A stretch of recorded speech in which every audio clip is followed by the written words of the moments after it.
Hi friends, welcome back to my channel. ఈరోజు నా స్టైల్లో నేను చేసిన రెసిపీ అయితే చూపిస్తాను. ముఖ్యంగా మనం పిల్లలకి లంచ్ బాక్స్ రెడీ అయ్యేలాగా, తొందరగా రెడీ అయ్యేలాగా రెసిపీ ఇది. ఓకేనా? ఇంకా పిల్లలకి కానీ హస్బెండ్లకు కానీ లంచ్ బాక్స్ ఈజీగా చేసుకోవాలి, తొందరగా అయిపోవాలి మనకు పని అని అనుకునే వాళ్ళు ఈ రెసిపీ చూడాల్సిందే. అలాగే కాకుండా బ్యాచిలర్స్ వాళ్ళు కూడా, రూమ్లో బ్యాచిలర్స్ ఉంటారు కదా, వాళ్ళకు కూడా ఈ రెసిపీ చూడాల్సిందే. ఓకేనా? ప్లీజ్ చూసే ముందు ఫస్ట్ టైం నా ఛానల్ సబ్స్క్రైబ్ చేసుకోండి. ఓకేనా? ఇప్పుడైతే వీడియోలోకి అయితే వెళ్దాం. ఇప్పుడు ఇలాగ స్టవ్ వెలిగించుకొని ఒక బాండిల్ అయితే పెట్టుకోవాలి. బాండిల్ పెట్టుకొని ఒక 2 స్పూన్ పల్లీలు వేసుకోవాలి. ఈ పల్లీలు ఈ విధంగా వేయించుకోవాలి. మనము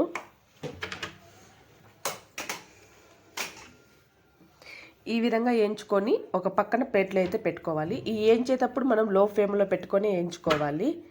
ఈ పల్లీలు ఇట్లా ఈ విధంగా వేయించుకోవాలి. మరి ఎక్కువగా వేసుకోవద్దు పల్లీలు. ఇలా 2 స్పూన్లు అయితే చాలు మనకు, మరి ఎక్కువగా అవసరం లేదు. ఇప్పుడు అదే విధంగా ఆ బాండిల్లోనే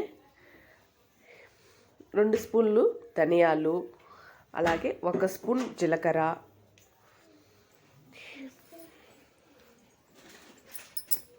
1 స్పూన్ జీలకర్ర, ఇంకా అలాగే 2 స్పూన్లు నువ్వులు, తెల్ల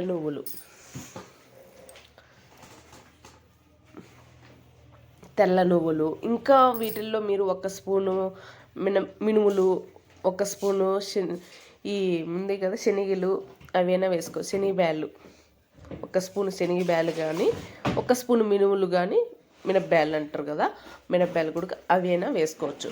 ఇక్కడ నేను వేయలేదు, మీకు చెప్తున్నాను, మీరు కావాలంటే వేసుకోండి. ఇప్పుడు ఈ నువ్వులు వేసుకొని కారం తగినట్టుగా మనం 3 ఎండుమిర్చి వేసుకోవాలి.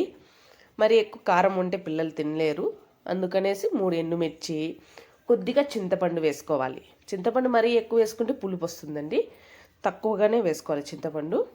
ఇవి ఈ విధంగా వేయించుకోవాలి. లో ఫ్లేమ్లోనే పెట్టుకొని వేయించుకోవాలి. హై ఫ్లేమ్లో అస్సలు పెట్టకండి, మాడిపోతే మళ్ళీ రుచి ఉండదు సరిగ్గా మనకు. ఇలా లో ఫ్లేమ్లోనే పెట్టుకొని ఈ విధంగా వేయించుకొని ఒక పక్కన ప్లేట్లు అయితే పెట్టుకోవాలి. ఇలాగా ఇవన్నీ ఒక ప్లేట్లోకి అయితే తీసుకోవాలి.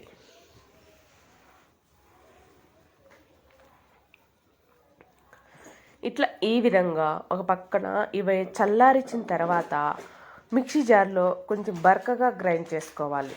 మెత్తగా గ్రైండ్ చేసుకోవద్దు అసలుకి. జస్ట్ నాది మిస్టేక్ జరిగింది, మెత్తగా గ్రైండ్ చేసినాం. అలా మెత్తగా గ్రైండ్ చేయకూడదు, మీకు చెప్తున్నాను. మీరు బరకగా గ్రైండ్ చేసుకోవాలి. మెత్తగా గ్రైండ్ చేసుకున్నామనుకో రైస్లో కలిపేటప్పుడు కొంచెం ముద్దగా అనిపిస్తుంది పొడి అనేది, అది ప్రాబ్లం. అందుకే కొంచెం బరకగా గ్రైండ్ చేసుకున్నామనుకో పొడి పొడిగా వస్తుంది, రైస్లో కలిపేటప్పుడు చాలా ఈజీగా ఉంటుంది. ఇప్పుడు కొద్దిగా కల్లుప్పు వేసుకుందాం. ఇప్పుడు కొంచెం బరకగా గ్రైండ్ చేసుకోవాలి, మెత్తగా కాకుండా. ఇది ఇక్కడ కొంచెం నాది లైట్గా మెత్తగా అయింది, మరి ఇట్లా కాకూడదు, మీరు ఇట్లా చేసుకోకండి, ముందుగా చెప్తున్నాను. ఇప్పుడు ఇలా గ్రైండ్ చేసుకొని పక్కన పెట్టేసుకుందాము. ఇప్పుడు స్టవ్ వెలిగించుకొని ఇలా బాండిల్ అయితే పెట్టుకొని, అలాగే 2 స్పూన్లు కాకుండా 3 స్పూన్లు ఆయిల్ వేసుకోవాలి. ఈ ఆయిల్ ఎక్కువగానే వేసుకోవాలి రైస్లో, 3 స్పూన్లు ఆయిల్ వేసుకోవాలి.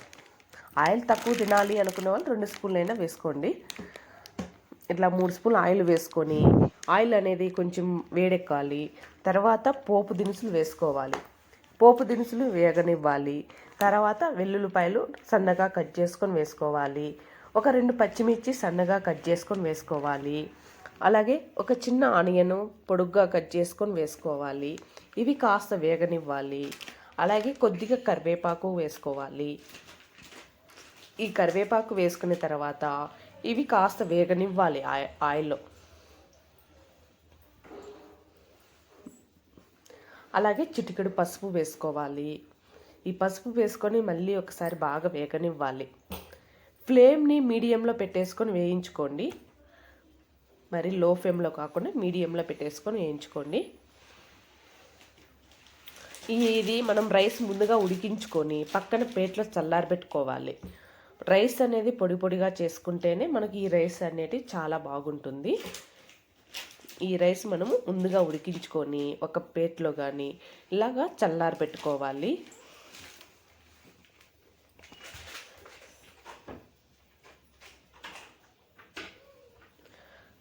ఇలా ఈ విధంగా రైస్ వేసుకున్న తర్వాత ఇప్పుడు మనం మిక్సీ పట్టుకున్నాం కదా, ఆ పొడి అనేది వేసుకోవాలి.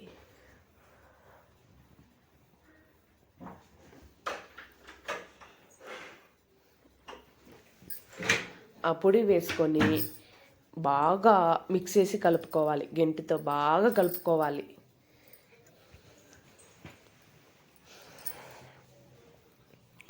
ఇలా గెంటితో బాగా కలుపుకుంటే అంత రైస్ కలిసేలాగా ఉండాలి. పొడి మనం వేసిన పొడి రైస్కి అంత బాగా కలిసేలాగా ఉండాలి. ఇది జస్ట్ మనకు ఎక్కువ టైం కూడా అవసరం, జస్ట్ 20 నిమిషాలు అయిపోతుంది.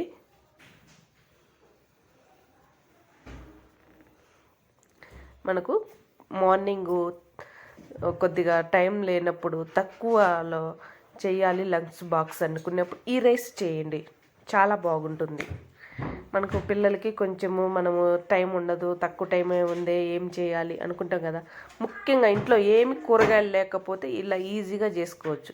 సడన్గా ఇంట్లో కూరగాయలు లేవు, ఏం చేయాలి అనే ఆలోచనలో ఉంటాము. అప్పుడు మనం ఈ రైస్ అయితే చేసుకోవచ్చు. ఇంట్లో కూరగాయలు లేకపోతే ఈజీగా సింపుల్గా చాలా రుచిగాతో ఈ రైస్ చేయండి. ఓకేనా? చాలా అంటే చాలా బాగుంటుంది. ఇప్పుడు ఈ విధంగా బాగా కలిపిన తర్వాత మనము కొంచెం ఉప్పు చూసుకోవాలి. లాస్ట్లో తక్కువ ఉందా ఎక్కువ ఉందా అని చూసుకోవాలి. తక్కువ ఉంటేనే బాగుంటుంది. కావాలంటే మనం మళ్ళీ కొద్దిగా వేసుకొని బాగా మిక్స్ చేసుకొని ఇట్లా కలుపుకోవచ్చు. కొద్దిగా నాకు తక్కువ అనిపించింది,